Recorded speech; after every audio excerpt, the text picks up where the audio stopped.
Hai, hello, Assalamualaikum. Pertama sekali aku nak ucapkan terima kasih kepada siapa-siapa yang dah subscribe YouTube aku, yang dah like page aku dan dah follow aku kat TikTok.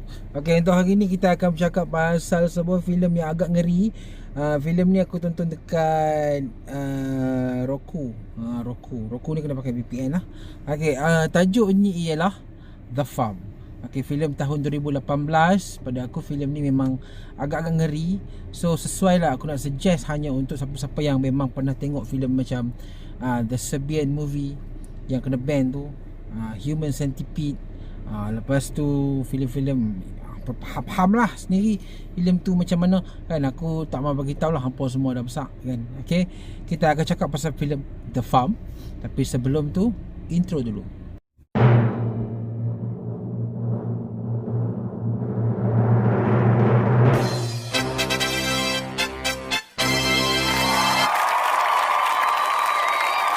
Baik, The Farm ni merupakan sebuah filem tahun 2018. Filem ni bukan filem pawagam. Tak silap aku, filem ni dirilis dekat video on demand dan dia menjadi popular apabila filem ni sebenarnya memaparkan sebuah idea yang memang tak pernah dipaparkan dalam filem-filem lain. Okay, basically filem The Farm ni mengisahkan sepasang kekasih tipikal lah. Kekasih dia orang tersesat. Lepas tu dia orang tanya kat mana nak bermalam. So orang yang jaga kaunter tu dia pun bagi tahu kat mana nak bermalam. So bila dia pergi bermalam kat tempat tu, lain kali esok pagi dia bangun-bangun, dia dah ada di dalam sangkar dan dilayan seperti haiwan. So rupa-rupanya apa yang bukan suami isteri, pasangan ni tak tahu ialah sebenarnya dekat situ ada satu komuniti yang mana sebenarnya dia boleh dikatakan sebagai komuniti cannibal, makan orang. Okey, tetapi yang peliknya ialah dia orang ni act out seperti haiwan. So dia orang akan pakai topeng kambing lah, topeng lembu lah, topeng babi lah, topeng haiwan.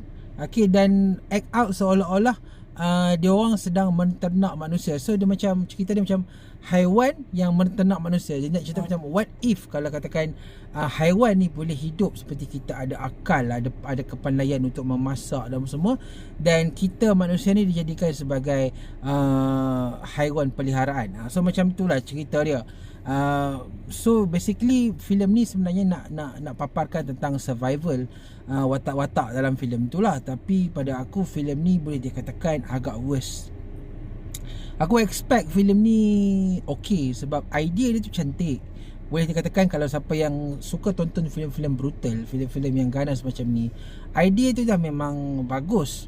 At least dia ada satu message yang membuatkan kita terfikir, what if kalau katakan kita duk selalunya sembelih lembu lah kan, kita selalu sembelih ayam. What if one day kalau ayam tu ada kebolehan untuk berfikir, lembu tu ada kebolehan untuk berfikir, and then di capture kita jadi makanan dia buat kan. Idea tu cantik, tapi the way dia orang buat cerita ni memang tak cun lah. Maksud aku dah start nak puji filem ni at the first time aku tonton dalam 30 minit macam tu. Tapi apa yang terjadi ialah filem ni keep going down and down and down. Apa maksud aku, first half tu macam okey lah bila dia perkenalkan dua karakter biasa tu, sebab memang standard lah kan bila ada karakter yang diperkenalkan, kita tahu dia akan terperangkap lah apa semua, typical punya survival story. Tapi bila sampai kat pertengahan, watak utama kita tu, yang pasangan kekasih tu dilupakan dan dijadikan seperti cerita sidekick, cerita yang sampingan dan tak ada kaitan. Kemudian cerita ni fokus kepada si tuan punya homestay tu yang sibuk duk mengarahkan kawan-kawan ni lah, geng-geng kultus itu, untuk masak daging-daging manusia tu dengan resepi-resepi yang macam-macam lah kan. So aku dah fikir, mana cerita dia ni? Cerita ni nak bergerak ke mana? Yang ada banyak ialah lebih kepada setting ni. Maksud aku dia macam dia just nak paparkan macam mana suasana setiap kawasan-kawasan tu. So dia spend a lot of time explaining the setting instead of bagi storytelling. So benda tu menjadikan The Farm ni memang sangat-sangat membosankan sedikit lah. Memanglah dia dah start giving gore and violence and so on dekat pertengahan filem tu, tapi violence and gore dekat pertengahan filem tu dia tidak memberikan macam satu asas kepada karakter kita untuk bergerak. Dan selepas beberapa lama dekat akhir filem tu, dalam 20 ke 30 minit akhir tu, barulah kita dimunculkan kembali dengan watak utama kita ni. Dan waktu tu pun it's too late, sebab watak kita dah tak berkembang, tak ada motivation yang besar untuk bergerak, dan filem tu habis macam tu je. So aku rasakan yang The Farm ada idea yang bagus macam aku cakap tadi, tapi the way dia orang buat filem ni memang sangat-sangat tak menjadi. Aku tak tahu kenapa, apa yang masalah besar dia. Adakah pengarah filem ni just nak fokus kepada message itself tapi lupa untuk bercerita? Sebab aku rasa sebuah filem yang bagus harus bercerita dan pada masa yang sama menyampaikan message. Tapi filem ni menyampaikan message tapi tidak bercerita. So that is the bad side of The Farm. Filem ni dulu pernah viral lah dekat beberapa grup-grup Facebook yang bercakap pasal filem. Waktu tu aku taklah layan sangat, dan aku memang excited nak layan filem ni sebab aku dapat tahu filem ni ada lah dekat Roku, ada lah dekat beberapa perstreaman daripada barat yang menggunakan VPN. Tapi selepas aku tonton filem ni, aku agak disappointed dan aku tak suggest lah apa nak tonton filem ni. Tapi kalau siapa yang nak tonton just because tengok dia punya poster kan, sebab poster kan dia paparkan manusia golek manusia golek, faham lah manusia golek tu macam mana. So boleh tengok, tapi aku rasa the way they develop the story akan mengecewakan apa semualah. Dan bagi siapa yang nak tengok dia punya violence, dia punya gore, dia punya sadistic value filem ni pun, aku rasa filem ni tak sampai ke tahap yang begitu violence dan ganas yang membuatkan kita rasa, kita feel dia punya kejam tu. Sebab story tak ada.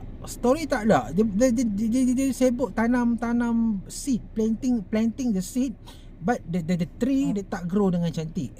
Tu maksud aku. So bila jadi macam tu, story dia cloud lah. Kita dah nak tunggu cerita tu harus ada. Lepas tu di sekitar cerita tu adanya dia punya elemen gore and violence. Tapi bila in the end filem ni antagonisnya pun tak ada, karakter utama pun tunggal langgang, mana satu nak pimai. So benda tu macam membuatkan filem ni tunggal langgang dan kita tak tahu apa yang sebenarnya nak ceritakan. Kalau just nak spend time on setting, aku rasa filem ni harus dijadikan siri TV. Barulah kita ada masa untuk put the story, everything dalam satu durasi yang panjang dan dibahagikan kepada beberapa episod. So bila filem ni dah start going down, dia punya pacing tu sampai ke akhir, aku rasa filem ni hanya layak dapat rating daripada aku sebanyak 2.5 bintang. Filem ni tak bercerita guys. Tu masalah aku. Sebab kita hanya tengok The Farm, tapi kita tak tahu cerita apa yang berlaku. Kita tahulah kita nak cerita survival pasangan tu, sebab awal-awal dia spend too much time dekat pasangan tu, tapi in the end pasangan tu jadi tak penting. So dia macam hilang ke tepi pula, padahal dia mula dengan cerita pasangan tu. So benda tu adalah menjadikan kekurangan lah kepada filem dan aku tak suggest. Tapi kalau siapa yang nak try tengok, silakan. Filem ni ada dekat Roku. Okay, boleh ditonton percuma dan sah. Percuma dan sah, tapi perlu VPN. Okay, so itu sajalah secara ringkas berkenaan dengan The Farm. Okay, kita jumpa lagi di review akan datang. Terima kasih. Assalamualaikum.